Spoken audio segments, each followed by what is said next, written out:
Pemirsa, KPK menerima uang aset Taspen sebesar 883 miliar lebih. Uang tersebut berasal dari kasus investasi fiktif perusahaan dengan terdakwa Ekiawan Heri Primaryanto. Surat berita acara serta plakat uang bertuliskan 883 miliar 38.394.268 dari PLT Deputi Penindakan dan Eksekusi KPK Asep Guntur Rahayu diterima Direktur Utama PT Taspen Roni Hanitio Aprianto. Serah terima dilakukan dari perkara atas nama terdakwa Ekiawan Heri Primaryanto yang telah memperoleh putusan yang berkekuatan hukum tetap atau inkrah. KPK memamerkan uang hasil rampasan senilai 300 miliar rupiah terkait dengan kasus investasi fiktif PT Taspen. Mengakibatkan kerugian keuangan negara pada PT Taspen Persero sejumlah 1 triliun. Jadi ini adalah putusan dari persidangan ya, putusan majelis hakim seperti itu.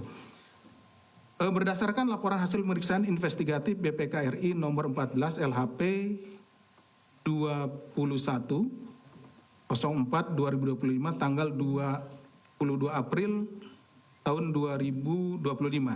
Jadi perhitungan ini terbit ya. Jadi selama kami melaksanakan penyidikan, kemudian kami meminta BPK untuk menghitung kerugian keuangan negaranya. Nah, dari hasil perhitungan kerugian keuangan negara diperoleh bahwa keuntungannya atau kerugian keuangan negaranya yang diderita oleh PT Taspen adalah sejumlah 1 triliun. Setelah dilakukan serangkaian proses pemulihan aset oleh KPK dari perkara Taspen ini, hari ini KPK akan melakukan penyerahan kepada PT Taspen Persero. Jadi karena putusannya tadi dirampas untuk negara, CQ PT Taspen, maka kemudian setelah inkrah perkaranya, barang bukti ini ya kemudian diserahkan kembali kepada PT Taspen sesuai dengan amar putusan. Nah, mungkin rekan-rekan media bertanya, kenapa sampai harus dihadirkan gitu ya uangnya di sini gitu. Bisa saja kan kami langsung datang ke Pak Dirut gitu ya, Pak Roni untuk menyerahkan. Ini biar kelihatan takutnya kan, oh benar nggak sih ini diserahkan, jangan-jangan nggak diserahkan atau diserahkan sebagian gitu kan, seperti itu. Nah ini biar juga memberikan, memperlihatkan kepada rekan-rekan dan juga masyarakat khususnya bahwa uang tersebut telah diserahkan kepada PT Taspen.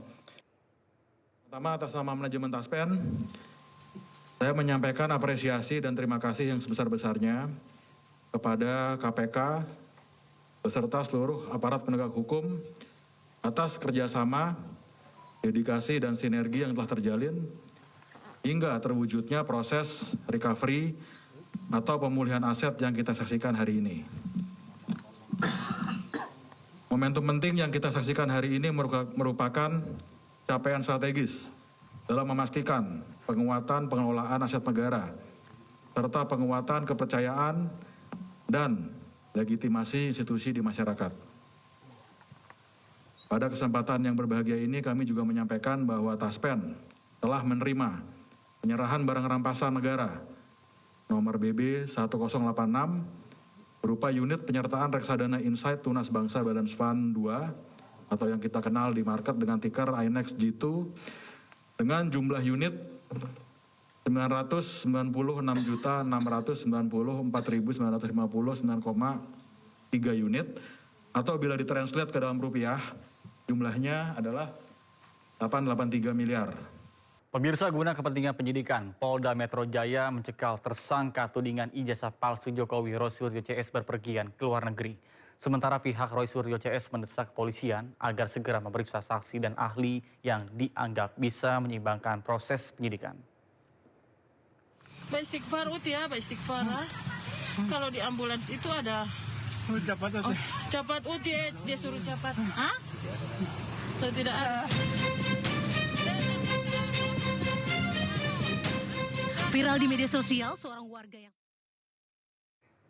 Pemirsa, Komisi Percepatan Reformasi Polri menerima masukan dari kubu Roy Suryo CS terkait dengan kasus ijazah Presiden ke-7 Republik Indonesia Joko Widodo. Kemudian usulan mediasi pun mencuat.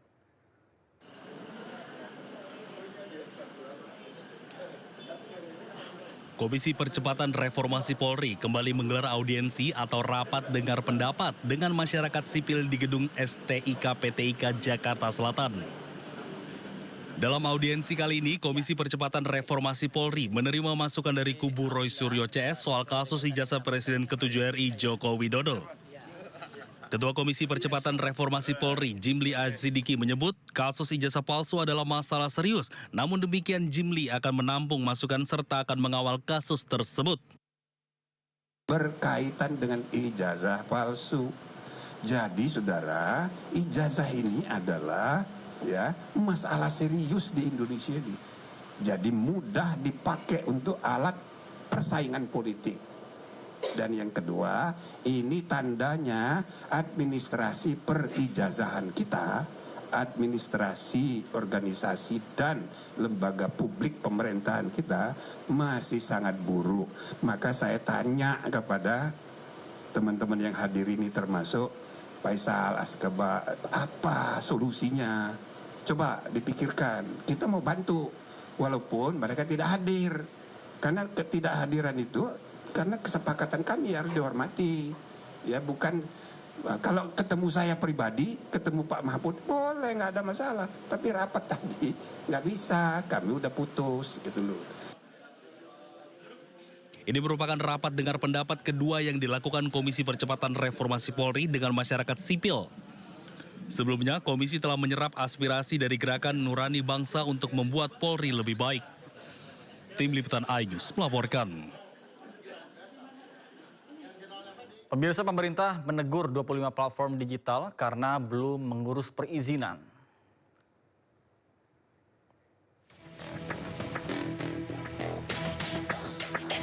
Sejumlah platform belum mendaftar sebagai penyelenggara sistem elektronik atau PSE Kementerian Komunikasi dan Digital. Aturan ini diberikan untuk seluruh PSE domestik maupun asing. Tujuannya untuk menjaga keamanan warga Indonesia yang menjadi penggunanya. Kemkomdigi pun telah memberi peringatan kepada 25 platform digital yang belum mendaftar. Peringatan diberikan bertingkat. Bila tidak juga mendaftar, maka izinnya akan dibekukan.